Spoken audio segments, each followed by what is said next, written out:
미국이 발칵 뒤집혔습니다. 한국을 향해 15% 관세 폭탄을 휘둘렀던 트럼프가 하루 만에 한국의 고개를 숙였기 때문입니다. 무너져가는 미국의 조선업을 대신해 태평양 함대의 명줄을 통째로 쥐게 된 한국. 점점 벌어지는 격차에 위기를 느낀 미국은 한국을 본보기 삼아 다시 패권을 쥐려고 했죠. 한국은 돈으로 찍어 누를 수 있다 라고 확신했기 때문입니다. 하지만 바로 그때 믿을 수 없는 일이 벌어졌습니다.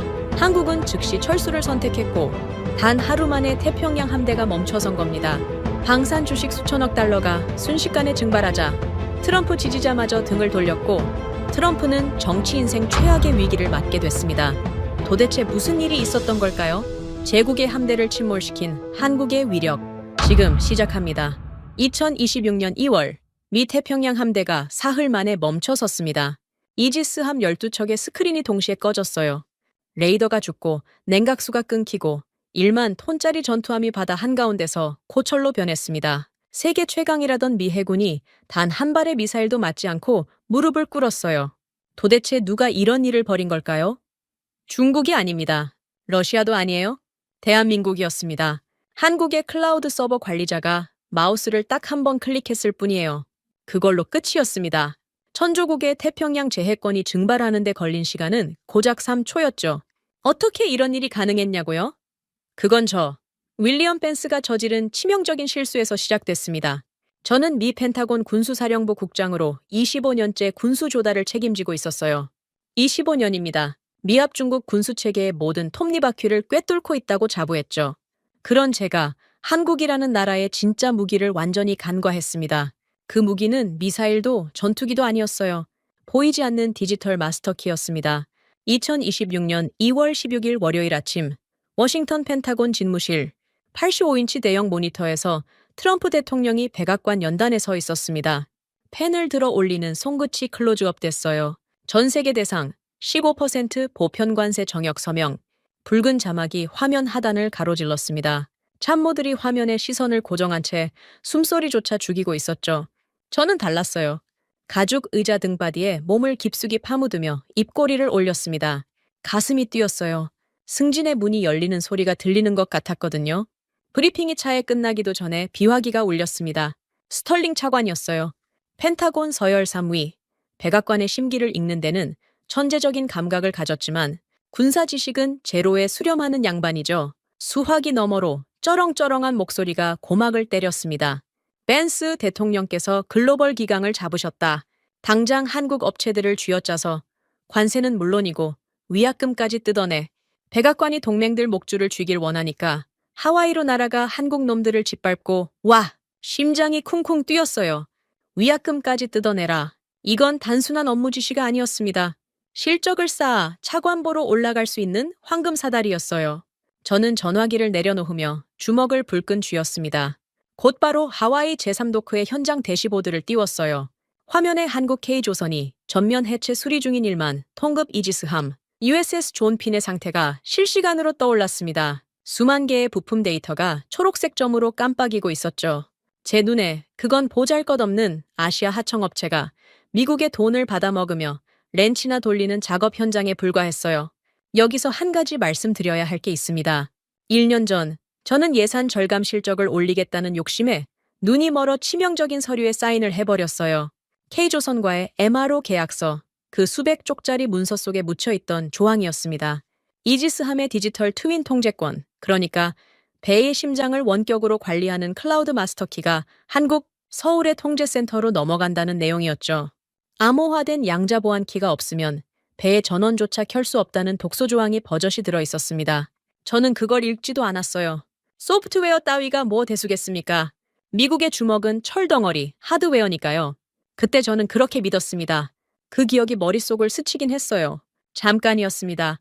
금세 떨쳐냈죠. 미 해군의 수조 원짜리 독점 일감을 쥐어주는데 아시아의 하청업체 주제에 감히 천조국의 관세 폭탄을 거부할 수 있겠습니까? 코숨이 나왔어요. 그놈들은 속으로 피눈물을 흘리면서도 고분고분 지갑을 열 수밖에 없을 거라고 확신했습니다. 저는 곧바로 하와이 현장의 K조선 최동식 총괄소장에게 전화를 걸었습니다. 최 소장은 K조선 MRO 태평양을 진두지휘하는 야전사령관이었어요. 수십 년간 배를 만져온 사람이라는 건 알고 있었지만 제가 신경 쓸 건 아니었죠. 하청업체 현장 책임자일 뿐이니까요. 신호음이 3번 울린 뒤 연결됐습니다. 저는 의자에 기대 앉은 차에 다리를 꼬고 말했어요. 최 소장, 상황 파악은 했겠지. 오늘부로 15% 관세가 발효됐다. 미국에 부품을 들여오려면 무조건 세금을 내야 해. 억울하면 니들 돈으로 메꾸고 당장 하던 조립이나 계속해. 일방적인 통보였습니다. 그러니까 제 입장에서는 통보로 충분했어요. 수조 원짜리 일감의 주인이 말하는데 하청업체가 뭘 어쩌겠습니까? 저는 최 소장이 목소리를 떨며 사정하거나 분노에 차서 따지거나 최소한 이건 부당합니다 라는 항의 정도는 할 거라 예상했어요. 로비스트를 보내겠다고 할 수도 있겠죠. 어느 쪽이든 상관없었습니다. 결국 무릎을 꿇을 테니까요. 그런데 수화기 너머에서 돌아온 건 전혀 예상 밖의 반응이었습니다. 3초간의 정적, 키보드를 두드리는 소리가 또각또각 들렸어요. 그리고 최 소장의 목소리가 흘러나왔습니다. 감정이라곤 일절 실려있지 않은 기계 음성 안내를 듣는 것 같은 톤이었어요. 미 행정부의 관세 부과, 사실과 벤스 국장의 지시 내용을 정확히 확인했습니다. 그게 전부였습니다. 앓는 소리도 항의도 사정도 없었어요. 딸깍, 전화가 끊어졌습니다. 제가 먼저 끊은 게 아니에요. 최 소장이 끊었습니다. 미합 중국 펜타곤 군수사령부 국장에게 할 말만 하고 일방적으로 전화를 끊어버린 겁니다. 수화기를 내려놓으며 고개를 갸웃했어요. 이상했습니다. 뭔가 찜찜한 느낌이 등 뒤를 스쳤어요. 하청업체 책임자가 발주처 국장의 전화를 먼저 끊는다? 25년 경력에 처음 겪는 일이었습니다. 하지만 저는 그 찜찜함을 씹어 삼켰어요. 제가 걱정해야 할 건 따로 있었거든요. 미국 본토의 조선소 상황이었습니다. 솔직히 말하면 미국의 조선 산업은 이미 오래전에 죽었어요. 숙련된 용접공은 은퇴하거나 떠났고 현대화된 도크는 녹슬어 문을 닫았습니다. 수리되기만 3년씩 밀리는 게 현실이었죠. K조선 없이는 이지스함의 나사 하나도 제대로 조일 수 없다는 끔찍한 진실. 저는 그걸 알고 있었습니다. 너무나 잘 알고 있었어요. 그런데도 스털링 차관에게는 한마디도 보고하지 않았습니다. 왜냐고요? 그 사실을 보고하는 순간 차관보 승진은 물 건너가니까요. 한국에 끌려다니는 무능한 국장이라는 낙인이 찍히는 거였습니다. 저는 입을 다물었어요. 아시아 하청업체 놈들이 속으론 피눈물을 흘리며 지갑을 열 거라고 그렇게 믿기로 했습니다. 집무실 창밖으로 워싱턴의 겨울 하늘이 흐렸어요. 모니터 속 USS 존 핀의 데이터점들이 여전히 초록색으로 깜빡이고 있었습니다. 저는 그 초록빛이 영원할 거라 의심조차 하지 않았어요. 최 소장의 그 무미건조한 목소리가 귓전에서 맴돌았습니다. 확인했습니다. 그 세 글자가 왜 그렇게 거슬리는지 모르겠더군요. 분노도 굴복도 동요도 없는 목소리. 마치 제 갑질을 예상이라도 했다는 듯한, 아니 기다리고 있었다는 듯한 그 냉정함이요. 등골이 살짝 서늘해지는 느낌을 받았지만 저는 그게 집무실 에어컨 탓이라고 스스로를 속였습니다. 커피를 한 모금 마시며 혼잣말을 내뱉었어요. 수조 원짜리 독점 일감을 쥐어주는데 감히 어디서 배짱을 부려. 내일이면 기어 나올 거다. 가죽 의자가 삐걱거렸습니다. 저는 그 소리조차 듣지 못한 채 스털링 차관에게 보낼 성과 보고서 초안을 작성하기 시작했어요. 그때는 정말 몰랐습니다. 최 소장이 전화를 끊은 그 순간부터 태평양 건너편 서울의 K조선 클라우드 통제센터에서 어떤 기록이 쌓이기 시작했는지를요. 다음 날이었습니다. 2월 17일 화요일 아침 집무실에 출근하자마자 모니터를 켰어요. 하와이 제3도크의 현장 대시보드가 떠올랐습니다. 어제까지 초록색으로 깜빡이던 부품 상태 아이콘 중 7개가 노란색으로 바뀌어 있었어요. 냉각 모듈 부품이었습니다. 저는 눈을 비비고 다시 봤어요. 노란색, 수급 지연을 의미하는 경고 신호였죠. 관세 폭탄의 여파가 생각보다 빨리 나타난 겁니다. K조선이 주문한 이지스함 레이더 냉각 모듈의 핵심 부품들이 세관에서 막혔어요. 15% 관세 재산정 때문에 펜타곤 반입이 48시간 지연된다는 통보였습니다. 48시간, 이틀이면 별거 아닌 것 같죠. 천만의 말씀입니다. 이지스함 수리 공정이라는 게 도미노와 같아요. 부품 하나가 이틀 밀리면 그 뒤에 물린 공정 12개가 줄줄이 밀립니다. 한 달 공정이 2달이 되고 2달이 넉 달이 되는 거예요. 저는 그 메커니즘을 25년째 들여다본 사람이니까 누구보다 잘 알고 있었죠. 그런데 아는 것과 인정하는 건 전혀 다른 문제였습니다. 저는 곧바로 하와이의 최동식 소장에게 전화를 걸었어요. 어제의 찜찜함 따위는 커피 한 잔에 씻어낸 뒤였습니다. 최 소장, 냉각 모듈 지연권 받겠지. 그건 니들 사정이야. 세관 문제는 알아서 해결하고 일단 기존에 가지고 있는 부품으로 때워서라도 공정률을 맞춰. 일정은 하루도 늦출 수 없다. 제가 왜 이런 무리한 지시를 했는지 설명드려야겠군요. 미 해군 군수사령부에는 오래된 내부 지침이 하나 있습니다. 하청업체의 단순 항의는 무시하되 공정 지연 시 즉각 위약금과 페널티를 부과하라. 수십 년간 이어져 온 갑의 논리였어요. 미국이 돈을 주는 쪽이고 상대는 받는 쪽이니까 당연히 을은 갑의 스케줄에 맞춰야 한다는 거죠. 저는 그 지침을 철석같이 믿었습니다. 아니, 25년간 그 지침이 틀린 적이 한 번도 없었어요. 수학이 넘어 초의 소장의 반응은 어제와 똑같았습니다. 3초간의 정적, 또각또각 키보드 치는 소리, 그리고 감정 제로의 확인 응답, 부품 수급 지연 상황과 벤스 국장의 공정 속행 지시를 확인했습니다. 다만 본건은 미 행정부의 관세 조치에 기인한 것으로 해당 사실을 기록합니다. 기록한다. 어제는 확인했다. 오늘은 기록한다. 뭘 기록하겠다는 건지 신경 쓰이긴 했지만 대수롭지 않게 넘겼어요. 하청업체가 서류 작업 좋아하는 건 만국 공통이니까요. 어차피 그런 문서 따위는 미국 법정에서 휴지 조각만도 못하다고 생각했습니다. 전화를 끊자마자 본론에 들어갔어요. 위약금 카드를 꺼내야 할 타이밍이었습니다. 공정 지연이 공식화되면 계약 조항에 따라 K조선에 하루당 수십만 달러의 페널티를 부과할 수 있었거든요. 저는 기세등등하게 권한자 시스템에 접속했습니다. 키보드를 두드려 페널티 부과 메뉴를 열려는 순간이었어요. 화면이 멈췄습니다. 접속 권한 일시 정지, 사유 품질 보증 불가 코드 발동. 붉은 글자가 모니터 한가운데 떡하니 박혀 있었어요. 저는 마우스를 영업 후 클릭했습니다. 먹통이었어요? 새로 고침을 해봤지만 같은 화면이 반복될 뿐이었죠. 뒤통수를 맞은 기분이었습니다. K조선 측에서 먼저 손을 쓴 거예요. 관세로 인해 부품 수급이 정상적으로 이루어지지 않으니 품질 보증을 할 수 없다는 코드를 시스템에 걸어버린 겁니다. 그리고 품질 보증이 정지된 상태에서는 펜타곤의 페널티 부과 권한도 자동으로 잠기게 되어 있었어요. 계약서에 그렇게 적혀 있었거든요. 물론 저는 그 조항도 제대로 읽지 않았습니다만 제가 위약금 몽둥이를 휘두르기도 전에 방패가 먼저 올라온 겁니다. 이빨이 갈렸어요. 주먹으로 책상을 내리쳤습니다. 하청업체 주제에 감히 발주처의 시스템 접속을 막아? 눈앞이 벌겋게 달아올랐죠. 바로 그때 하와이 현장에서는 전혀 다른 풍경이 펼쳐지고 있었습니다. 최동식 소장은 제3도크 임시 사무실에서 태블릿 PC를 꺼내 들었어요. 화면에는 냉각 모듈 부품 지연으로 인한 이지스함 레이더 시스템 시뮬레이션 결과가 떠 있었습니다. 0.0%의 오체, 숫자만 보면 별것 아닌 것 같죠? 하지만 이지스함의 위상 배열 레이더에서 0.03%의 오차는 미사일 요격 궤도를 700m 이상 벗어나게 만들 수 있는 치명적인 수치입니다. 전투 중이라면 함선이 통째로 날아가는 거예요. 최 소장은 그 시뮬레이션 결과를 스크린샷 찍지도 누구에게 보여주지도 않았습니다. 태블릿에 조용히 기록만 했어요. 날짜, 시각, 오차율, 원인, 감정적인 단어는 한 글자도 없었습니다. 오직 숫자와 사실만이 차곡차곡 쌓였죠. 그리고 K조선 메인 서버에서는 더 무시무시한 일이 벌어지고 있었어요. 펜타곤의 계약 위반 로그가 분 단위로 기록되기 시작한 겁니다. 제가 내린 부당한 공정 속행 지시, 품질 보증 무시 강요, 관세로 인한 부품 수급 방해, 하나하나가 타임스탬프와 함께 암호화되어 서울 본사의 클라우드에 전송됐습니다. 저는 그 사실을 전혀 몰랐어요. 미국이 갑질의 주먹을 휘두를 때 한국은 그 주먹이 남기는 지문을 한 올도 빠짐없이 채취하고 있었던 겁니다.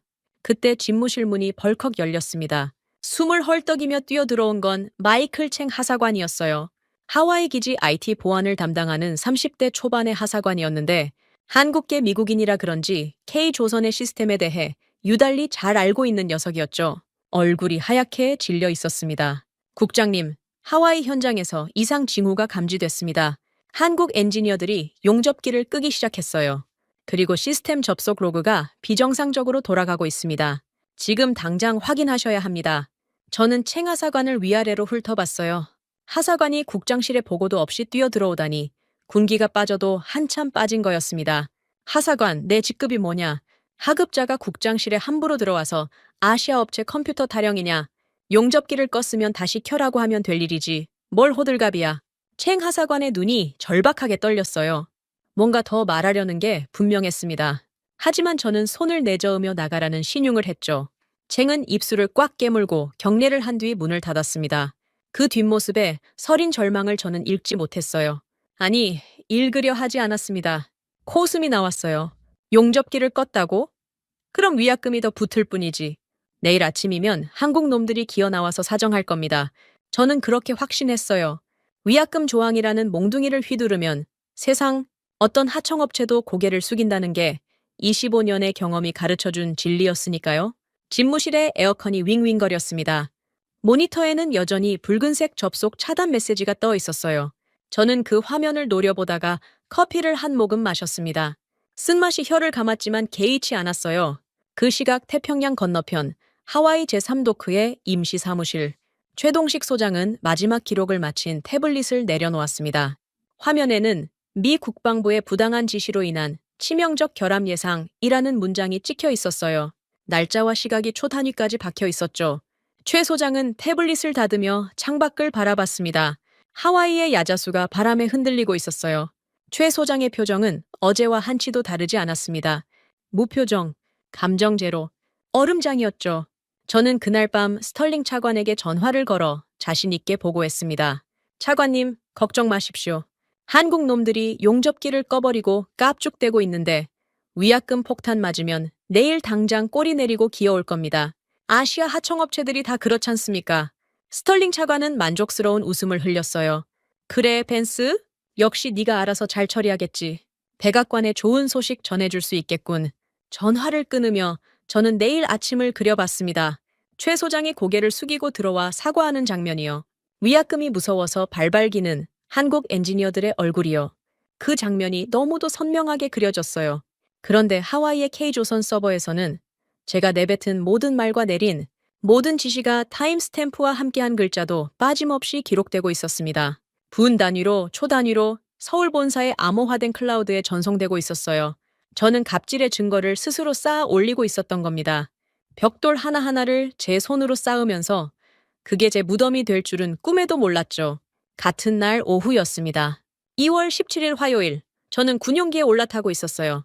워싱턴에서 하와이까지 장장 9시간, 평소라면 절대 하지 않을 행보였습니다. 국장급이 하청업체 현장까지 직접 날아간다? 체면이 깎이는 일이었죠.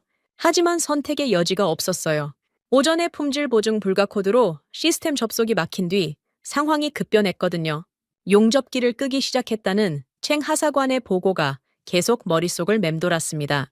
설마 진짜 작업을 멈추겠다는 건 아니겠지? 하청업체가 발주처를 상대로 파업을 한다고? 말이 되는 소립니까? 25년 경력에 단 한 번도 겪어보지 못한 상황이었어요. 군용기 좌석에 앉아 노트북을 펼쳤습니다. USS 존 핀의 수리 공정표를 다시 들여다봤어요. 냉각 모듈 교체, 위상 배열 레이더 정렬, 추진 시스템 점검, 전체 공정의 60%가 K조선 엔지니어들의 손에 달려 있었습니다. 정확히 말하면 그들의 손과 그들의 시스템에요. 디지털 트윈으로 연결된 클라우드 없이는 부품 하나의 규격조차 확인할 수 없는 구조였죠. 노트북을 닫았어요. 속이 울렁거렸습니다. 기류 탓이라고 스스로를 속였지만 사실은 불안이었어요.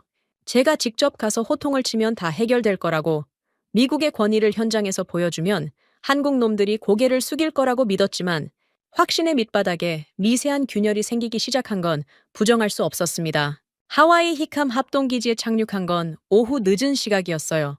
활주로에서 내리자마자 열대의 습한 공기가 얼굴을 때렸습니다. 워싱턴의 건조한 겨울 공기와는 차원이 다른 끈적함이었죠. 넥타이를 고쳐 매며 대기하고 있던 관용차에 올라탔습니다. 진주만 제3도크까지는 20분 거리였어요. 차 안에서 주먹을 쥐었다 폈다 반복했습니다. 할 말을 정리했어요. 최 소장의 멱살을 잡아야 할지, 책상을 내리쳐야 할지, 아니면 위약금 서류를 코앞에 들이밀어야 할지, 온갖 시나리오를 머릿속에 그렸습니다. 어떤 시나리오든 결론은 같았어요. 최 소장이 고개를 숙이고 즉시 작업을 재개하겠습니다. 라고 항복하는 장면이었죠. 제3도크 임시 사무실 앞에 차가 섰습니다. 문을 박차고 내렸어요. 도크 안이 보였습니다. USS 존 핀의 거대한 선체가 드라이도크에 걸쳐져 있었는데 평소라면 용접 불꽃과 기계음으로 가득했을 현장이 조용했어요. 비정상적으로 조용했습니다. 용접기도 크레인도 사람의 고함 소리도 없었어요. 40도에 육박하는 도크 안의 열기만 아지랑이처럼 피어오르고 있었죠. 임시 사무실의 알루미늄 문을 거칠게 잡아당겼습니다. 에어컨 바람이 얼굴에 부딪혔어요. 안으로 들어서며 고함을 질렀습니다. 최 소장, 지금 미합 중국을 상대로 파업을 하겠다는 거야? 니들이 누구한테 먹여 살림을 받는 건지 까먹었냐? 목소리가 사무실 벽에 부딪혀 울렸어요. 저는 콧구멍을 벌렁거리며 최 소장을 찾았습니다. 그리고 멈췄어요. 예상했던 장면이 아니었거든요. 저는 최 소장이 초조하게 서성이거나 한국 엔지니어들과 머리를 맞대고 대책을 논의하거나 최소한 제 방문에 긴장하며 일어서는 모습을 그렸었습니다. 시위대가 팻말을 들고 있을 수도 있겠다고도 생각했어요. 현실은 전혀 달랐습니다. 최동식 소장은 사무실 한가운데 놓인 접이식 책상 앞에 앉아 있었어요. 등바디에 기대지도 않고 그렇다고 긴장한 자세도 아니었습니다. 자연스러운 자세로 태블릿을 두드리고 있었죠. 그리고 왼손에는 얼음이 가득 든 아이스 아메리카노 컵이 들려 있었어요. 얼음이 잔에 부딪히며 달그락 소리를 냈습니다. 이마에 땀 한 방울 없었어요. 제 고함에도 최 소장은 고개조차 들지 않았습니다. 태블릿 화면을 응시한 채 커피를 한 모금 마셨어요. 빨대에서 쪽하는 소리가 조용한 사무실에 울렸죠. 그 소리가 이상하게 거슬렸습니다. 천조국 펜타곤 군수사령부 국장이 군용기를 타고 9시간을 날아와 고함을 질렀는데 상대가 커피를 마시고 있다니요? 내 말 안 들려? 최 소장, 지금 상황이 얼마나 심각한지 모르는 거야? 제가 한 발 다가서며 소리를 높였습니다. 목이 터지는 줄 알았어요. 주먹이 떨렸습니다. 멱살이라도 잡고 싶었어요. 그제야 초해 소장이 태블릿에서 눈을 떼고 저를 올려다봤습니다. 눈빛에 감정이 없었어요. 분노도, 두려움도, 경멸도 아닌 아무것도 담기지 않은 투명한 시선이었습니다. 마치 날씨를 확인하듯 제 얼굴을 한번 훑었어요. 그리고 아무 말 없이 책상 옆에 놓인 서류 봉투 하나를 집어 올렸습니다. A4 크기의 흰색 봉투였어요. 왼쪽 상단에 K조선 법무팀의 직인이 선명하게 찍혀 있었습니다. 최 소장은 그 봉투를 접이식 책상 위에 소리 없이 올려놓았어요. 손가락 끝으로 정확히 제 앞쪽으로 밀었습니다. 한마디도 없었어요. 설명도, 변명도, 사과도 없었습니다. 봉투 하나. 그게 전부였어요. 머리끝까지 화가 치밀었습니다. 봉투를 거칠게 낚아챘어요. 봉인을 찢으며 안에 든 서류를 꺼냈습니다. 서이스월 석 장짜리 문서였어요. 제목이 눈에 들어왔습니다. 내용 증명. 한국어와 영어가 병기되어 있었죠. 읽어 내려갔습니다. 첫 번째 줄부터 숫자였어요. 계약서 제12조 3항, 부품 수급 보장 의무. 제15조 7항, 품질 보증 기준 미달시 작업 중단 권한. 제18조 2항, 발주처의 계약 위반 시 시정 기한 부여 및 통보 의무. 감정적인 단어는 한 글자도 없었습니다. 항의도, 비난도, 호소도 없었어요. 오직 계약서 조항 번호와 날짜와 수치만이 빽빽하게 나열되어 있을 뿐이었죠. 마지막 페이지에 이르러 심장이 한번 크게 뛰었습니다. 통보사항이라는 소제목 아래 한 문장이 적혀 있었어요. 48시간 내 15% 관세 전면 예외, 증명서 발급 및 부품 수급, 정상화가 이행되지 않을 시 K조선은 계약 제22조 1항에 의거하여 전면 철수 및 디지털 접속 코드 회수를 실행할 것을 정식 통보합니다. 전면 철수, 디지털 접속 코드 회수, 글자 하나하나가 눈에 박혔어요. 48시간, 이틀입니다. 이틀 안에 관세 예외 증명서를 발급하라고요? 그건 트럼프 대통령이 방금 서명한 행정명령을 번복하라는 뜻이었습니다. 미합 중국 대통령의 서명을 하청업체의 내용 증명 한 장으로 뒤집겠다고? 입에서 헛웃음이 터져 나왔어요. 서류를 구겼습니다. 두 손으로 와락 뭉개버렸어요. 종이가 우그러지는 소리가 났습니다. 그리고 바닥에 던져버렸죠. 구겨진 서류가 최 소장의 발밑으로 굴러갔습니다. 이런 쓰레기 종이 쪽지로 천조국을 협박하겠다고? 최 소장 정신 똑바로 차려. 48시간이 아니라 48분 안에 용접기 다시 켜고 작업 재개 안 하면 내가 직접 이 현장을 통제하겠어. 미 해군 군수사령부의 이름으로. 고함이었습니다. 사무실 천장의 형광등이 흔들리는 것 같았어요. 제 심장이 쿵쿵 뛰었습니다. 분노였죠. 하청업체가 감히 발주처에 최후 통첩을 날리다니. 25년 경력에 이런 모욕은 처음이었어요. 최 소장은 발밑에 굴러온 구겨진 서류를 내려다봤습니다. 3초쯤 지났을까요? 최 소장은 허리를 굽혀 그 종이를 주워 올렸어요. 구김을 펴지도 않았습니다. 그냥 접어서 태블릿 옆에 가지런히 놓았어요. 그리고 아이스 아메리카노를 한 모금 더 마셨습니다. 달그락. 얼음 소리가 다시 울렸어요. 그 소리가 제 고막을 파고들었습니다. 저는 땀을 뻘뻘 흘리며 목이 터져라 소리를 질렀는데 이 사람은 시종일관 커피를 마시고 있었어요. 목소리 한 번 높이지 않았습니다. 이마에 땀 한 방울 흘리지 않았어요. 표정이 한 번도 바뀌지 않았습니다. 그 무표정이 저를 미치게 만들었어요. 욕을 하거나 따지면 저도 대응할 수 있었습니다. 분노에는 분노로 맞서면 되니까요. 그런데 아무 감정도 없는 얼음 같은 침묵은 어떻게 상대합니까? 마치 저의 고함이, 저의 분노가, 저의 권위가 이 사람에게는 아무런 의미도 없다는 듯 했어요. 벽을 향해 소리를 지르는 기분이었습니다. 최 소장이 태블릿을 한번 두드리더니 입을 열었어요.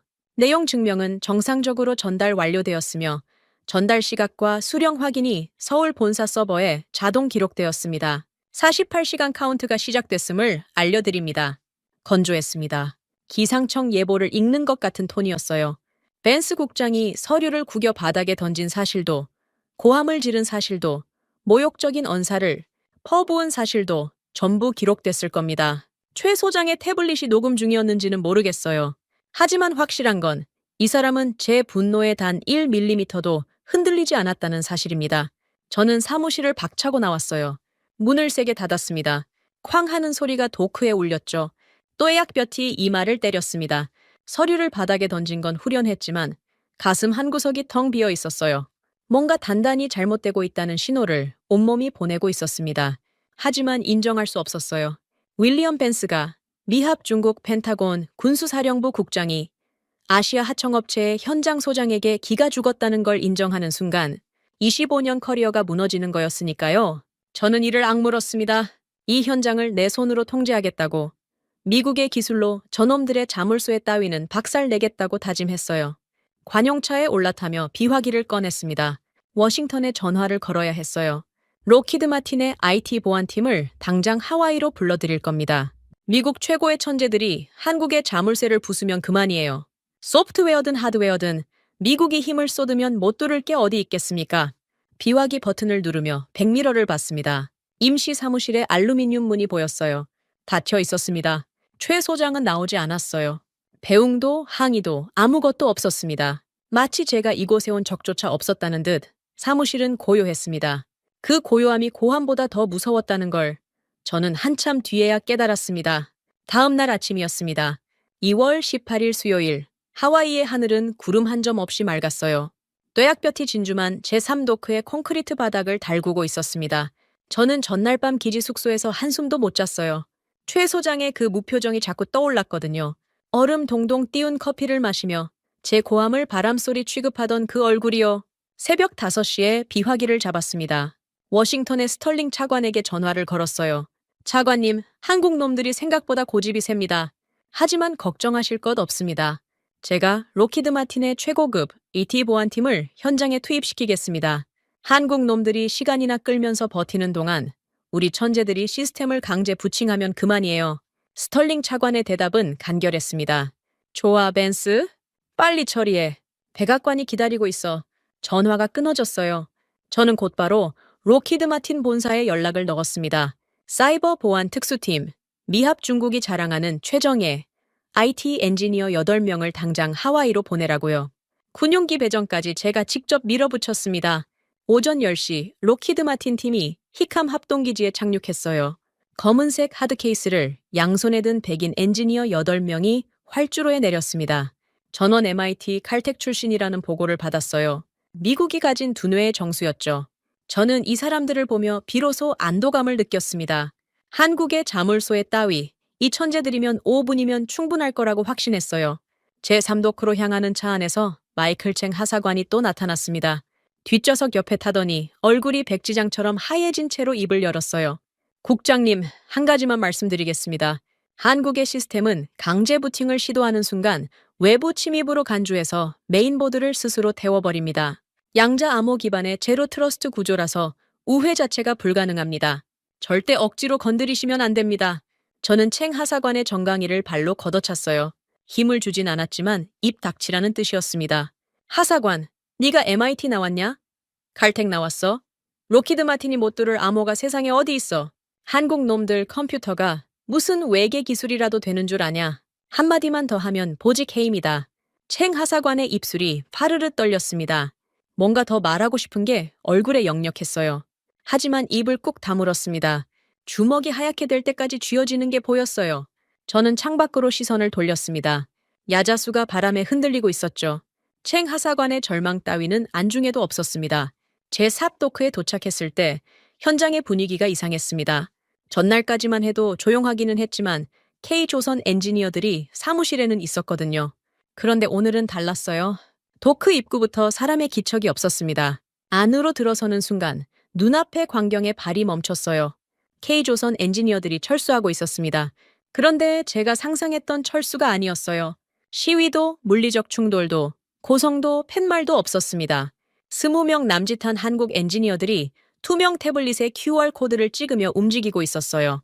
한 사람이 QR코드를 스캔하면 무인 운반 로봇이 정확한 위치의 장비 컨테이너를 자동으로 집어 올렸습니다.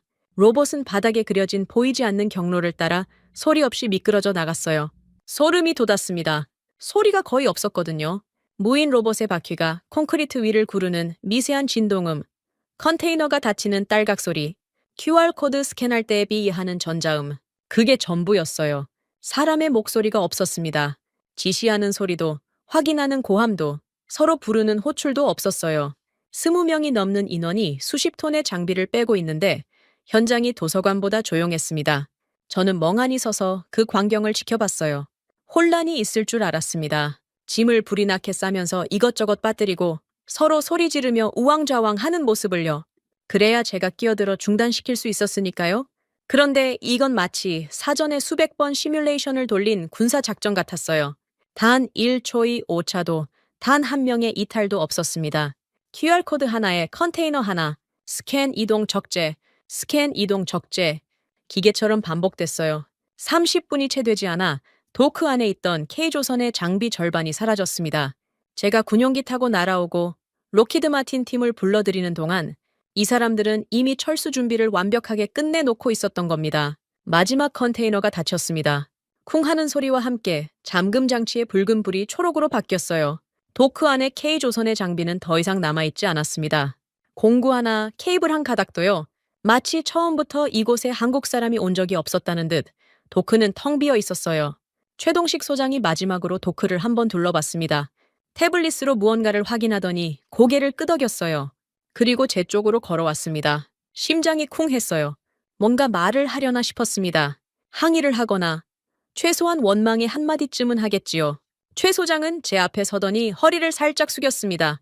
건조한 목례였어요. 호텔 프런트 직원이 체크아웃 손님에게 하는 것 같은 형식적이고 깔끔한 인사. 그 이상도 그 이하도 아니었습니다. 한마디도 없었어요. 눈빛에 감정이 없었습니다. 미련도 분노도 조롱도 없이 그냥 돌아섰어요. 컨테이너를 실은 트럭 쪽으로 걸어가는 최 소장의 뒷모습이 점점 작아졌습니다. 그 뒷모습을 바라보며 저는 이상한 감정을 느꼈어요. 분노가 아니었습니다. 불안도 아니었어요. 공허함이었습니다. 마치 싸움을 걸었는데 상대가 주먹을 받아주지도 않고 그냥 가버린 것 같은 허탈하고 찝찝한 기분이요.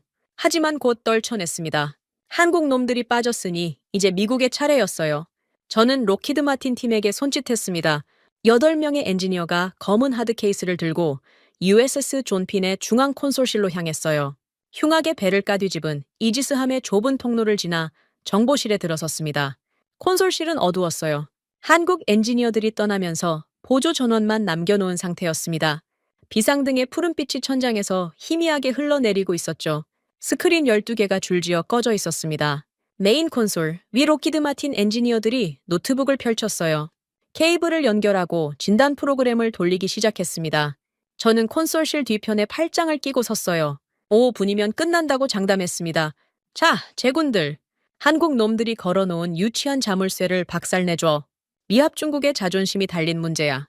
수석 엔지니어가 고개를 끄덕이며 키보드를 두드리기 시작했어요. 화면의 코드가 줄줄이 흘러내렸습니다. 우회 접속 코드, 백도어 탐색, 포트 스캐닝. 미국이 자랑하는 최첨단 해킹 우회 기법들이 동시에 투입됐죠. 1분이 지났습니다. 스크린이 꿈쩍도 안 했어요. 3분이 지났습니다. 수석 엔지니어의 손가락이 빨라졌어요. 키보드를 두드리는 소리가 기관총처럼 연사됐습니다. 5분이 지났어요? 아무 일도 일어나지 않았습니다. 꺼져 있던 스크린이 켜지기는커녕 진단 프로그램 자체가 접근을 거부당하고 있었어요. 이상합니다. 포트가 전부 닫혀 있어요. 백도어도 없고 우회 경로 자체가 존재하지 않습니다. 수석 엔지니어의 목소리에 당혹감이 묻어났어요. 저는 팔짱을 풀며 한 발 다가섰습니다. 뭘 하고 있는 거야? MIT 출신이 한국 놈들 암호 하나를 못 들어? 엔지니어들이 서로 얼굴을 봤습니다. 이마에 땀이 맺히기 시작했어요. 해킹 오해 코드를 수십 개 집어넣었지만 시스템은 요지부동이었습니다. 화면에는 아무것도 뜨지 않았어요. 반응 자체가 없었습니다. 마치 벽에 대고 말을 거는 것 같았죠.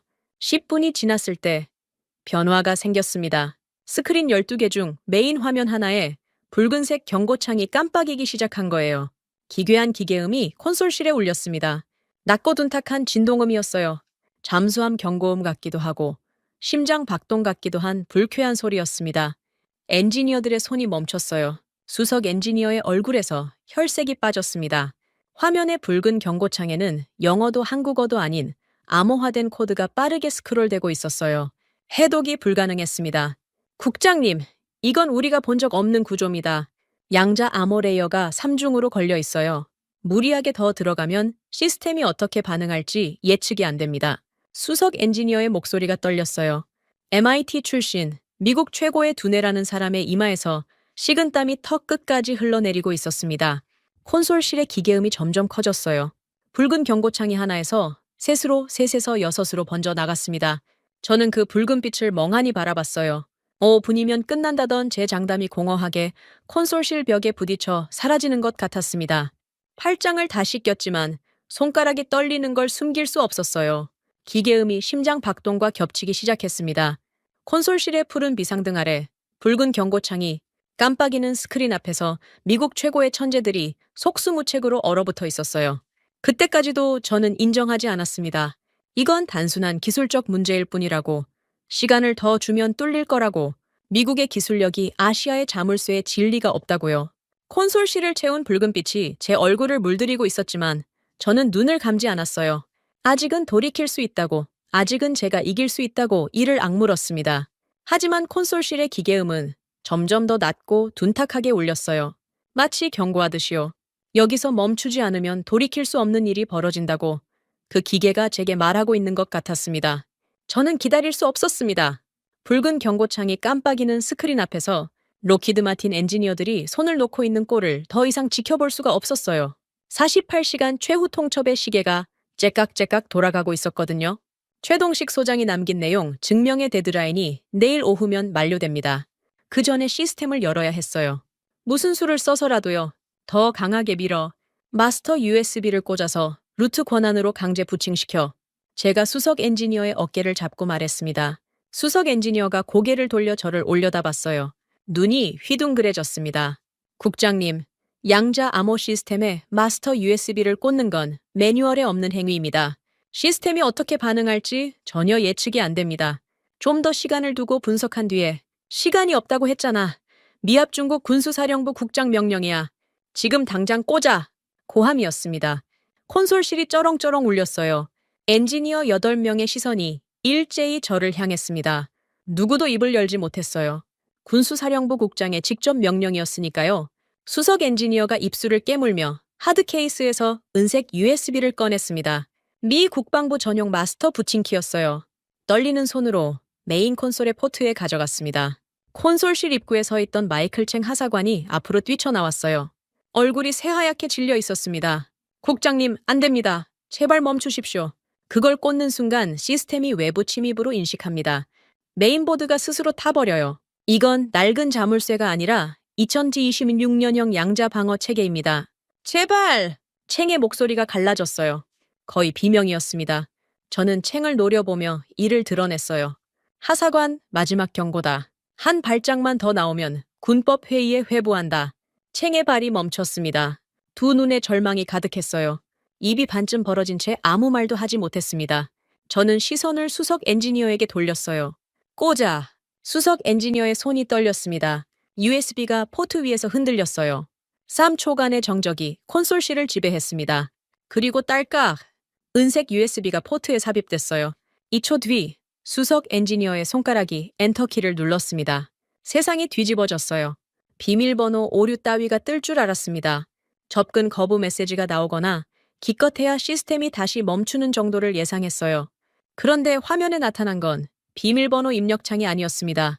메인 스크린이 시뻘겋게 물들었어요. 꺼져 있던 나머지 11개 스크린까지 동시에 켜지더니 일제히 붉은색으로 전멸하기 시작했습니다. 화면 가득 알 수 없는 코드가 폭포처럼 쏟아져 내렸어요. 그리고 귀청을 찢는 사이렌이 콘솔실 전체를 뒤흔들었습니다. 단순한 경보음이 아니었어요. 함선의 모든 스피커에서 동시에 터져 나오는 비상 사이렌이었습니다. 전장의 조명이 꺼지고 비상등이 핏빛 붉은색으로 전환됐어요. 콘솔실이 지옥처럼 붉었습니다.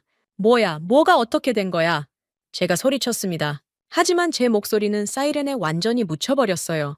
수석 엔지니어가 미친 듯이 키보드를 두드리고 있었지만 시스템은 이미 통제를 벗어난 상태였습니다. 화면의 코드 흐름이 멈추더니 영어와 한국어 병기 경고 메시지가 떠올랐어요.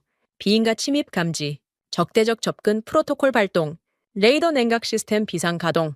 냉각 시스템이 비상 가동됐다고요? 반대였습니다. 냉각이 아니라 가열이었어요.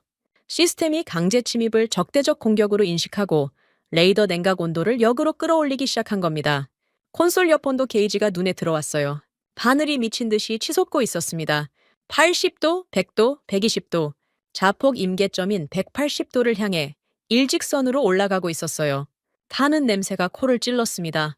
배선에서 연기가 피어오르기 시작했어요. 콘솔 패널의 플라스틱 커버가 열로 일그러지며 악취를 뿜었습니다. 엔지니어 한 명이 의자를 박차고 일어나며 비명을 질렀어요.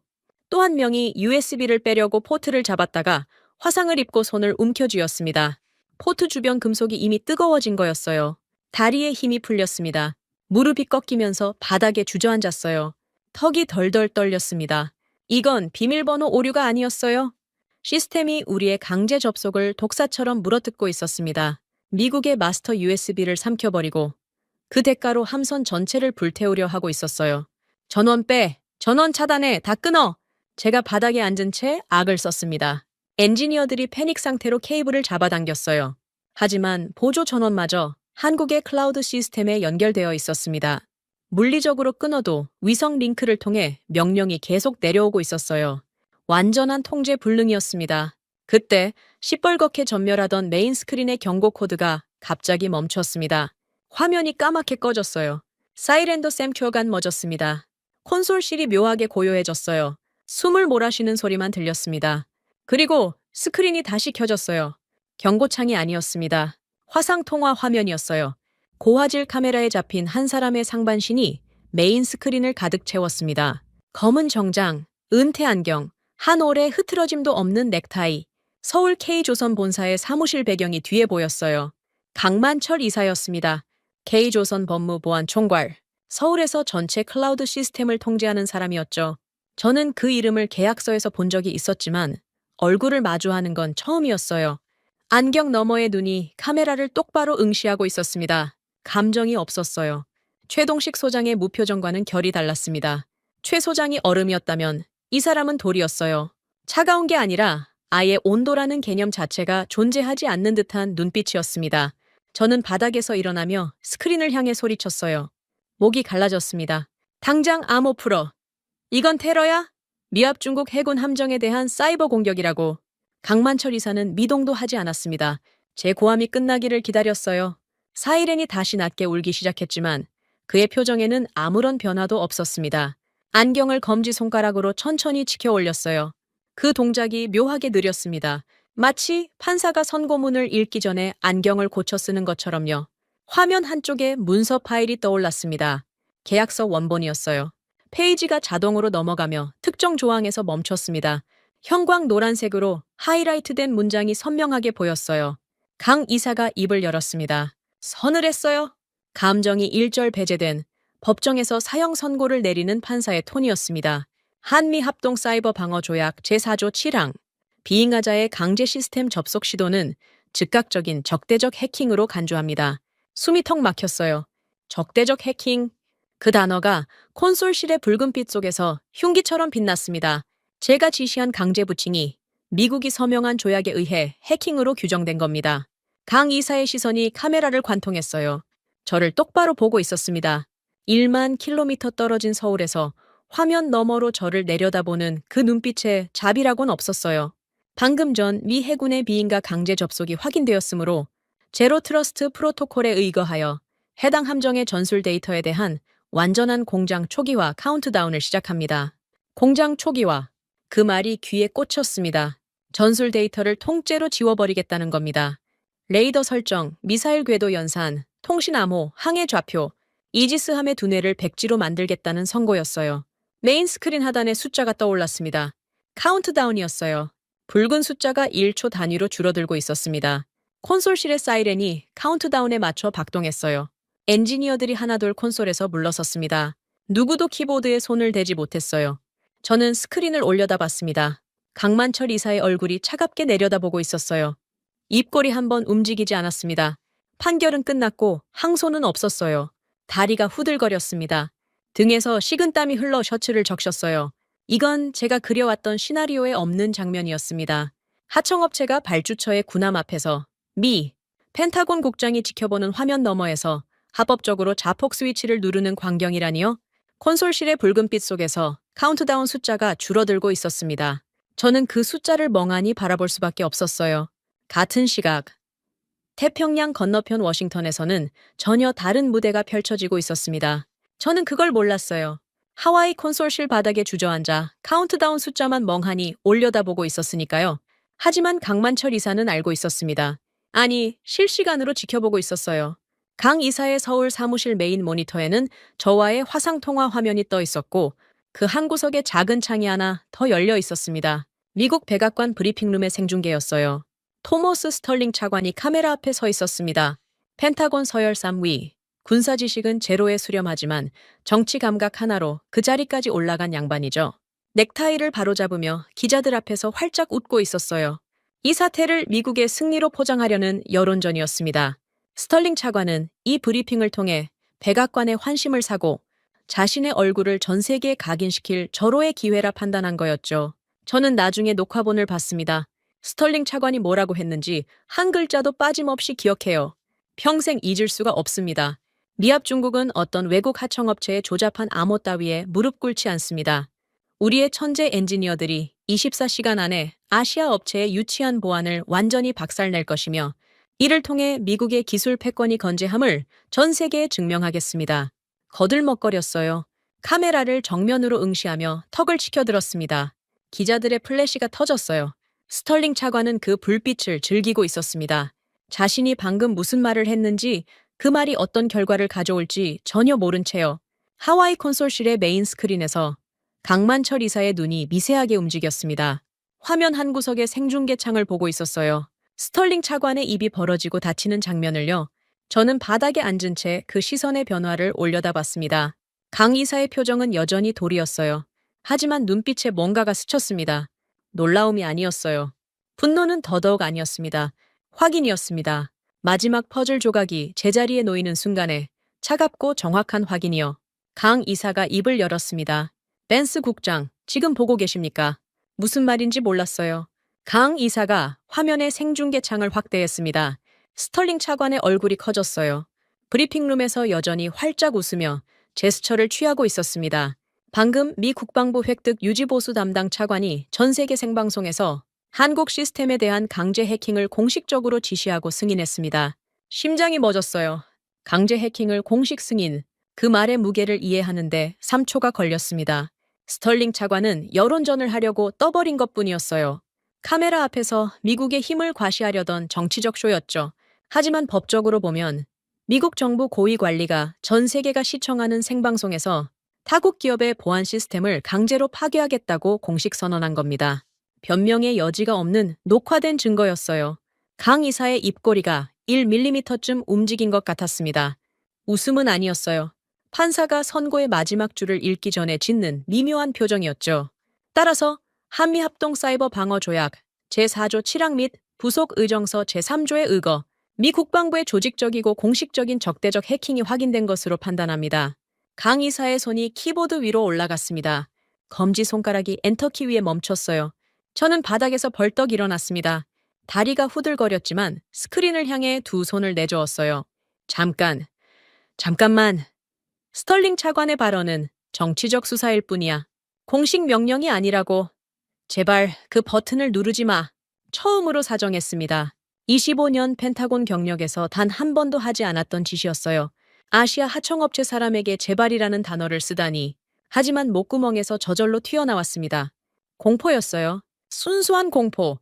강 이사의 표정은 변하지 않았습니다. 제 사정을 들었는지 못 들었는지 안경 너머의 시선은 미동도 하지 않았어요.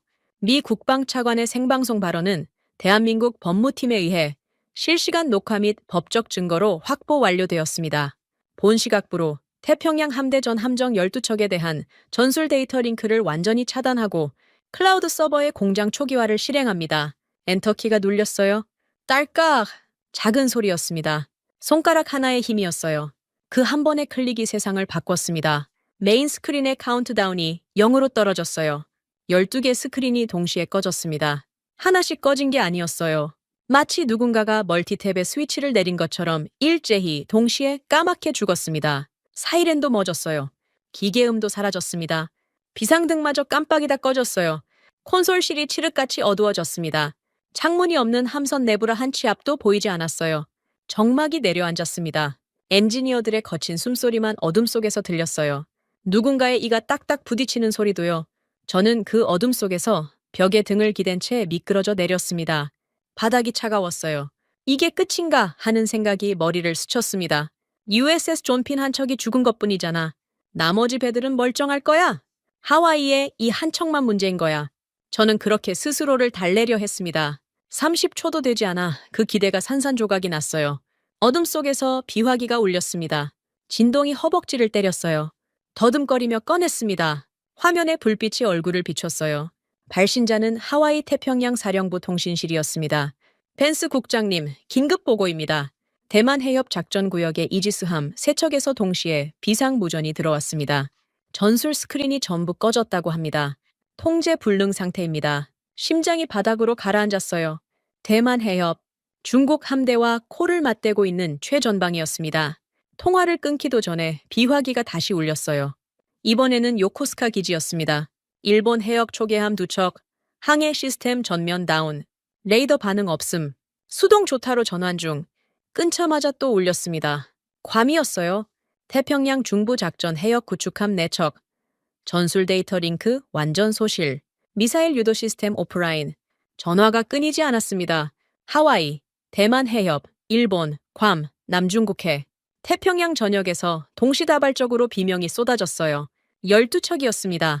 K조선의 클라우드 서버에 연결되어 있던 태평양 함대 이지스함 12척 전부가 동시에 눈과 귀를 잃었어요. 그중 한 통화가 뇌리에 박혔습니다. 대만 해협에서 걸려온 제임스 밀러 함장의 무전이었어요. USS 존핀의 함장이 아니라 다른 이지스함의 지휘관이었지만 목소리가 찢어질 듯 했습니다. 국장님, 중국 함대가 코앞인데 위상배열 레이더 냉각수 공급이 통째로 끊기고 스크린이 새빨갛게 얼어붙었습니다. 지금 우리 배는 바다 한가운데서 눈이 먼 겁니다. 이게 도대체 어떻게 된 겁니까? 밀러 함장의 비명이 어둠 속 콘솔실에 울려 퍼졌어요. 비화기의 스피커를 통해 흘러나오는 그 목소리에는 공포와 분노가 뒤엉켜 있었습니다. 최전방에서 적함과 대치 중인 함장이 자기 배의 레이더가 죽었다는 걸 깨달은 순간의 목소리였어요. 전쟁터에서 총이 사라진 거나 마찬가지였습니다. 비화기를 쥔 손에서 힘이 빠졌어요. 전화기가 바닥에 떨어졌습니다. 딸깍 하는 소리가 어둠 속에 울렸어요. 저는 두 무릎을 끌어안고 웅크렸습니다. 한 척이 아니었어요. 하와이의 USS 존핀 한 척만의 문제가 아니었습니다. 태평양 함대 전체였어요. 제가 지시한 갑질이, 제가 강요한 강제 부침기, 제가 스털링 차관에게 안심시키며 벌인 사기극이 태평양 함대 12척을 동시에 몰살시킨 겁니다. 미사일 한 발 안 맞고 전투 한 번 안 치르고 세계 최강의 해군이 마우스 클릭 한 번에 고철로 변했어요. 속이 뒤집혔습니다. 위산이 목구멍까지 치밀어 올라왔어요. 참을 수 없었습니다. 어둠 속 콘솔실 바닥에 엎드려 헛구역질을 했어요. 아무것도 나오지 않았습니다. 아침부터 아무것도 못 먹었으니까요. 마른 구역질만 반복됐어요. 갈비뼈가 뒤틀리는 것 같았습니다. 엔지니어들이 휴대폰 불빛을 켜며 저를 내려다보고 있었어요. 아무도 말을 걸지 않았습니다. 미합 중국 펜타곤 군수사령부 국장이 까만 바닥에 엎드려 구역질을 하는 꼴을 로키드 마틴의 천재들이 휴대폰 불빛 아래서 멍하니 지켜보고 있었습니다. 콘솔실 입구에 서 있던 마이클 챙 하사관의 실루엣이 어둠 속에서 보였어요. 아무 말도 하지 않았습니다. 하지만 그 침묵이 어떤 말보다 무거웠어요. 내가 경고했잖습니까? 그 한마디를 삼키고 서 있는 챙의 그림자가 콘솔실의 어둠보다 더 검었습니다. 콘솔실에서 기어 나왔을 때 하와이의 햇살이 눈을 찔렀습니다. 아열대의 뙤약볕이 이렇게 잔인할 수 있다는 걸 처음 알았어요. 어둠 속에서 구역질을 하다가 밝은 곳으로 나오니 세상이 비현실적으로 느껴졌습니다. 하늘은 구름 한 점 없이 파랗고 야자수는 바람에 느긋하게 흔들리고 진주만의 바닷물은 햇빛에 반짝이고 있었어요. 그 평화로운 풍경이 오히려 잔인했습니다. 태평양 함대가 통째로 죽었는데 세상은 아무렇지도 않았거든요. 도크 사무실로 비틀거리며 들어갔습니다. 컴퓨터를 켜고 K조선 클라우드 연동 화면에 접속하려 했어요. 이미 불가능할 거라는 건 알고 있었지만 확인해야 했습니다. 제 눈으로 직접 봐야 했어요. 화면이 떠올랐습니다. 태평양 함대 운용 현황 대시보드였어요. 어제까지만 해도 12개의 초록색 아이콘이 태평양 지도 위에 점점이 박혀 있었습니다. 대만 해협의 셋, 일본 근해의 둘, 괌의 넷, 남중국해의 셋, 12개의 초록빛이 미합 중국의 태평양 제해권을 상징하고 있었죠. 지금 화면에는 아무것도 없었습니다. 초록색 아이콘 12개가 전부 삭제되어 있었어요. 지도 위에 남아있는 건 파란 바다뿐이었습니다. 태평양에서 미 해군의 흔적이 증발한 거예요. 물리적으로 배가 사라진 건 아니었습니다. 12척의 이지스함은 여전히 바다 위에 떠 있었어요. 하지만 눈과 귀와 두뇌를 잃은 채 표류하고 있을 뿐이었죠. 지도에서 지워진 건 아이콘이 아니라 미합 중국의 태평양 지배력 그 자체였습니다. 화면 하단에 시스템 로그가 흘러나왔어요. K조선 클라우드 센터에서 자동 생성된 알림이었습니다. 미 해군 태평양 함대 MRO 서비스 계약 종료. 서버 유휴 용량 30% 발생. 글로벌 방산 파트너 네트워크에 가용 슬롯 공지 완료. 가용 슬롯 공지. 그 문장을 3번 읽었습니다. 읽을 때마다 의미가 더 선명해졌어요. K조선이 미국과의 계약을 끊으면서 생긴 빈 서버 공간을 전 세계 방산 시장에 매물로 내놓은 겁니다. 미국이 발로 찬 그 자리를 누구든 돈만 내면 차지할 수 있게 열어버린 거예요. 저는 그 알림을 보며 속으로 비웃었습니다. 누가 미국을 적으로 돌리면서까지 한국의 서버를 사겠어? 미국의 눈치를 볼 텐데 세상에 그런 배짱을 가진 나라는 없을 거라고 확신했어요. 5분도 지나지 않아 그 확신이 박살났습니다. 화면에 새로운 알림이 떴어요. 긴급 계약 체결 요청. 발신자는 호주 방위사업청이었습니다. 오커스 핵 잠수함 조기 도입 프로젝트 명목으로 K조선의 유휴 슬롯 30% 전량에 대한 독점 계약을 즉시 체결하겠다는 내용이었어요. 금액란에 적힌 숫자가 눈에 박혔습니다. 천문학적이었어요. 미국이 K조선에 지불하던 연간 계약액의 2배가 넘는 금액을 전액 현금으로 즉시 입금하겠다는 조건이었습니다. 1분이었어요. K조선의 유휴 슬롯 공지가 뜬 지 1분 만에 호주가 달려든 겁니다. 이건 즉흥적인 판단이 아니었습니다. 호주가 미리 준비하고 기다렸다는 뜻이었어요. 미국이 자충수를 두는 걸 숨죽여 지켜보다가 빈자리가 나오는 순간 달려들 채비를 완벽하게 갖추고 있었던 겁니다. 호주 방위사업청장 데이비드 스미스, 50대의 영악한 관료였어요. 이 사람이 K조선의 기술력이 세계 방산, 패권의 열쇠라는 걸 미국보다 먼저 간파하고 있었다는 사실을 저는 그제야 깨달았습니다. 미국이 한국을 하청업체라고 깔보며 발로 찰 때 호주는 그 발에 차인 보석을 주울 준비를 하고 있었던 거예요. 스미스 청장의 공식 성명이 화면에 떠올랐습니다. 미국이 스스로 발로 차버린 K조선의 VIP 슬롯을 이제부터 호주 제1함대가 영구적으로 독점합니다. 오커스 핵 잠수함 프로젝트의 디지털 트윈 관제를 K조선에 전면 위탁하며 계약 기간은 10년입니다. 10년.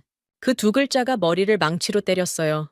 10년간 독점이라는 건 미국이 아무리 돈을 들고 다시 찾아가도 그 서버에 접근할 수 없다는 뜻이었습니다. 호주가 현금 뭉치로 문을 잠가버린 거예요. 컴퓨터 앞에서 의자가 뒤로 밀렸습니다. 다리에 힘이 빠져서 무의식적으로 밀어낸 거였어요. 의자 바퀴가 삐걱거리는 소리가 텅 빈 사무실에 울렸습니다. 미국이 아니면 누가 사겠냐. 배짱 부리던 제 확신이 1분 만에 증발했어요. 세상은 미국 없이도 잘만 돌아가고 있었습니다. 아니, 미국이 빠진 자리가 오히려 더 비싼 값에 팔리고 있었어요. 그때 사무실의 낡은 텔레비전에서 속보 자막이 흘렀습니다. 블룸버그 통신이었어요. 세라 젠킨스 기자의 이름이 바이라인에 박혀 있었습니다. 안보 수석 기자, 스털링 차관의 브리핑룸에 있었던 바로 그 기자였죠. 기사 제목이 화면 하단을 가로질렀어요. 펜타곤의 오만이 부른 국가적 재앙, 한국 시스템 차단에 멈춰선 태평양 함대, 빈자리는 호주가 삼켰다. 단독 속보였습니다. 전 세계 금융 단말기에 동시타전된 기사였어요. 젠킨스 기자는 스털링 차관의 생방송 망언과 그 직후 태평양 함대가 멈춰선 과정을 분 단위로 재구성했습니다. 미국의 관세 갑질이 어떻게 자국 해군을 무력화시켰는지, 한국의 클라우드 통제력이 얼마나 압도적이었는지, 호주가 얼마나 빠르게 빈자리를 낚아챘는지를요. 기사의 마지막 문장이 눈에 박혔습니다. 대체 불가능한 한국의 소프트웨어 통제력 앞에 무력으로 군림하려던 미국의 하드웨어, 권력은 바다 위에 고철로 전락했다. 그 문장을 읽는 순간 월스트리트에서 이미 무슨 일이 벌어지고 있을지 상상이 됐어요. 로키드 마틴, 제너럴 다이내믹스, 레이시온, 미국 방산주가 수직 낙하하고 있을 게 뻔했습니다. 세계가 미국을 비웃고 있었어요.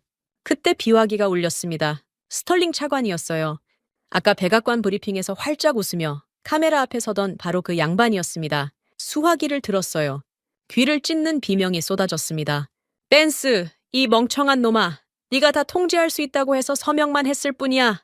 이 안보 재앙은 전적으로 내 놈의 무능 탓이다. 알겠어? 내 놈 탓이라고. 쌍욕이었어요. 사흘 전 한국 놈들을 짓밟고 와 라고 지시한 바로 그 입에서 쌍욕이 쏟아졌습니다. 백악관이 동맹들 목줄을 쥐길 원한다며 갑질을 부추기던 바로 그 목소리가 지금은 저를 물어뜯고 있었어요. 완벽한 꼬리 자르기였습니다. 모든 책임을 제게 뒤집어 씌우고 자신은 빠져나가려는 거였죠. 전화기를 떨어뜨렸습니다. 바닥에 부딪히며 딸깍 소리가 났어요. 수화기 너머로 스털링 차관의 욕설이 개미 소리처럼 새어나왔지만 귀에 들어오지 않았습니다. 모니터를 다시 봤어요. 태평양 지도 위에 초록색 아이콘은 하나도 없었습니다. 대신 호주 방위사업청의 계약 체결 완료 알림이 깜빡이고 있었어요. 10년 독점, 전액 현금, 즉시 발효, 계산이 끝났습니다. 제 머릿속에서요. 미국이 K조선의 MRO 슬롯을 되찾으려면 호주의 10년 독점 계약이 끝나야 했어요. 10년입니다. 10년 동안 미 태평양 함대는 한국의 클라우드 없이 배를 운용해야 합니다. 본토 조선소는 이미 죽었고 숭령공은 없고 현대화된 도크는 녹슬어 문을 닫았어요. 수리되기만 3년씩 밀리는 상황에서 10년을 버텨야 한다고요?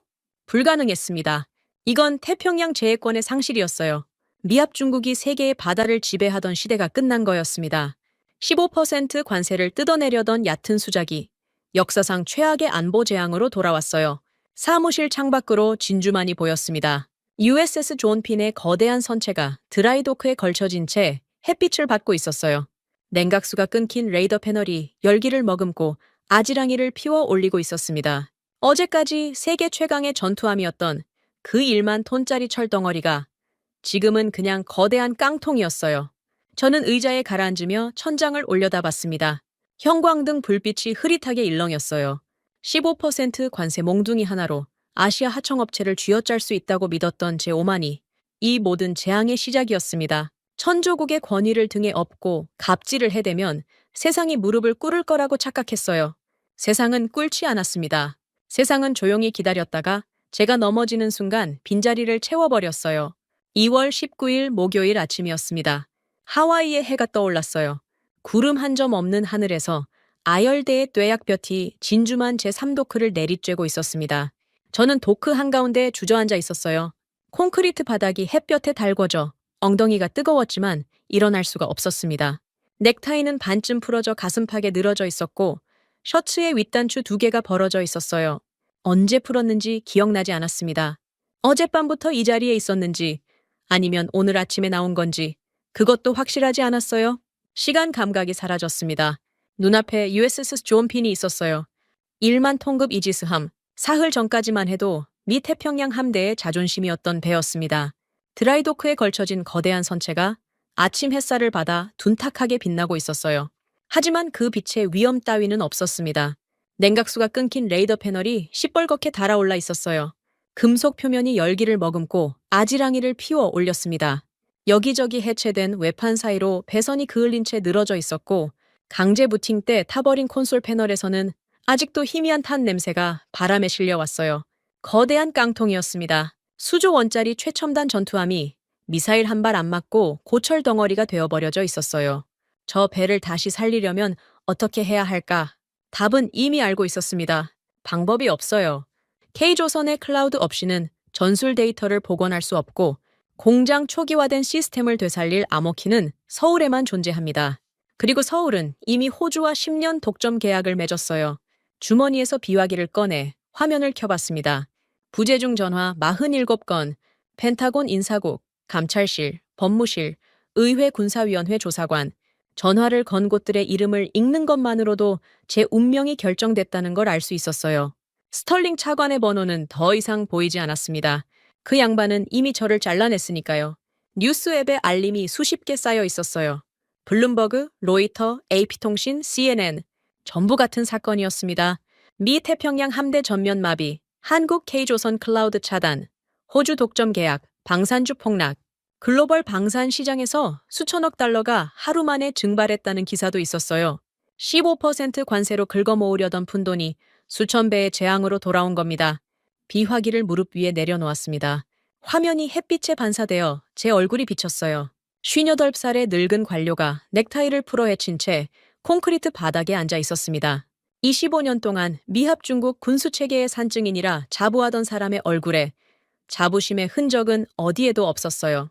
발소리가 들렸습니다. 군화가 콘크리트를 밟는 규칙적인 소리였어요. 고개를 돌렸습니다. 마이클 챙 하사관이 도크를 가로질러 걸어오고 있었어요. 제 옆을 지나가는 길이었습니다. 챙은 저를 힐끗 내려다봤어요.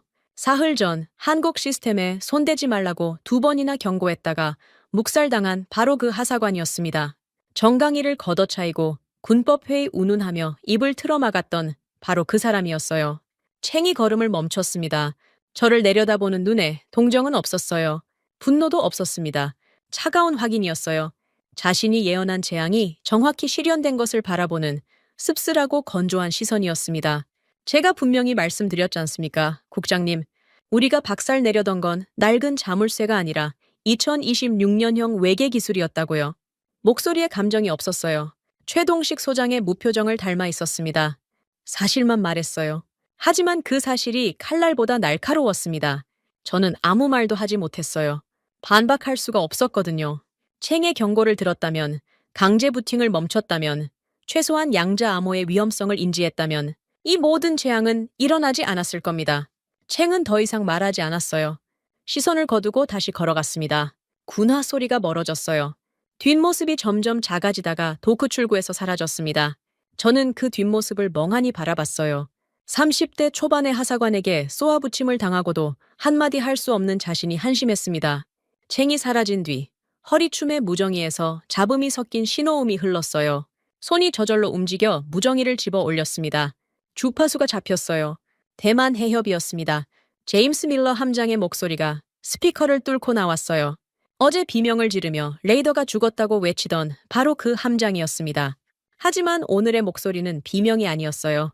차갑고 또렷했습니다. 분노가 완전히 응축된 단단한 얼음 같은 톤이었어요. 국장님, 듣고 계십니까? 하청업체 위약금 받아오시겠다며 호기를 부리시더니 기어코 천하의 미 해군 전체를 한국 앞에 무릎 꿇게 만드셨군요. 한 글자 한 글자가 못이 되어 박혔습니다. 위약금 받아오시겠다며 호기를 부리시더니 제가 스털링 차관에게 한국 놈들 위약금으로 쥐어짜겠다고 큰소리쳤던 바로 그 말이 부메랑이 되어 돌아왔어요. 최전방에서 중국 함대와 대치하고 있는 함장이 눈먼 배 위에서 후방에 부패한 관료에게 내뱉는 일침이었습니다. 무정의를 내려놓았습니다. 손가락에 힘이 없어서 무릎 위에서 미끄러졌어요. 밀러 함장의 마지막 문장이 도크의 콘크리트 벽에 부딪혀 메아리 치는 것 같았습니다. 천하의 미 해군 전체를 한국 앞에 무릎 꿇게 만드셨군요. 무릎 꿇게 만드셨군요. 꿇게 만드셨군요. 왼손에 들려있던 것이 느껴졌어요. 아이스 아메리카노 컵이었습니다. 언제 가져온 건지 기억나지 않았어요. 아마 숙소에서 나올 때 자판기에서 뽑은 것 같았습니다. 얼음은 진작 다 녹았어요. 미지근한 갈색물이 투명한 플라스틱 컵 안에서 출렁거렸습니다. 최동식 소장이 마시던 아이스 아메리카노가 떠올랐어요. 얼음이 가득 든 잔을 들고 제 고함을 바람소리 취급하던 그 모습이요. 달그락거리던 얼음 소리가요. 손가락이 풀렸습니다. 컵이 떨어졌어요. 콘크리트 바닥에 부딪히며 뚜껑이 벗겨졌습니다. 미지근한 커피가 쏟아지며 바닥에 갈색 웅덩이를 만들었어요. 그 웅덩이가 천천히 번져나가는 걸 멍하니 내려다봤습니다. 셔츠에도 튀었지만 닦을 생각이 나지 않았어요. 고개를 들어 USS 존핀을 올려다봤습니다. 시뻘겋게 달아오른 레이더 패널이 아침 햇살에 타오르는 것처럼 보였어요. 그 배 너머로 태평양이 펼쳐져 있었습니다. 미합 중국이 80년간 지배해온 바다였어요. 그 바다의 주인이 사흘 만에 바뀌었습니다. 아니, 주인이 바뀐 게 아니에요. 진짜 주인이 누구였는지가 드러난 겁니다. 철덩어리를 바다에 띄운다고 바다를 지배하는 게 아니었어요. 그 철덩어리에 눈과 귀와 두뇌를 쥔 자가 진짜 주인이었습니다. 대한민국이었어요. 우리가 낡은 15% 관세 몽둥이를 휘두르며 권력에 취해 헛발질을 해댈 때 대한민국은 이미 보이지 않는 클라우드로 태평양의 재해권을 쥐락펴락하는 진정한 디지털 제국이었습니다. 저는 그걸 몰랐어요. 25년 동안 쇳덩어리만 세다가 세상이 바뀐 줄도 모른 늙은 바보였습니다. 바닥에 쏟아진 커피가 바짝 마르고 있었어요. 하와이의 뙤약볕이 갈색 얼룩을 빠르게 말려가고 있었습니다. 저는 그 얼룩을 내려다보며 생각했어요. 25년의 커리어가 이렇게 끝나는구나. 콘크리트 바닥에 커피 얼룩처럼 잠깐 번졌다가 증발해버리는 거구나. 도크는 텅 비어 있었습니다. K조선 엔지니어들의 흔적은 어디에도 없었어요. 공구 하나, 케이블 한 가닥도 남기지 않고 떠났습니다. 마치 처음부터 이곳에 온 적이 없었다는 듯이요. 남은 건 고철이 된 이지스함, 한 척과 넥타이를 풀어 헤친 채 바닥에 주저앉은 미합 중국의 군수사령부 국장뿐이었습니다. 바람이 불었어요. 태평양에서 불어오는 짠 바람이 얼굴을 스쳤습니다. 눈이 따가웠어요. 바람 탓이라고 하겠습니다. 58살의 윌리엄 벤스가 텅 빈 도크 한가운데서 눈물을 흘렸다는 건 기록에 남기고 싶지 않으니까요. 지금까지 대한민국의 감동을 전하는 감동윤아였습니다. 대한민국의 기적 같은 이야기 다음에 또 들려드리겠습니다. 선배님들, 좋은 하루 되세요.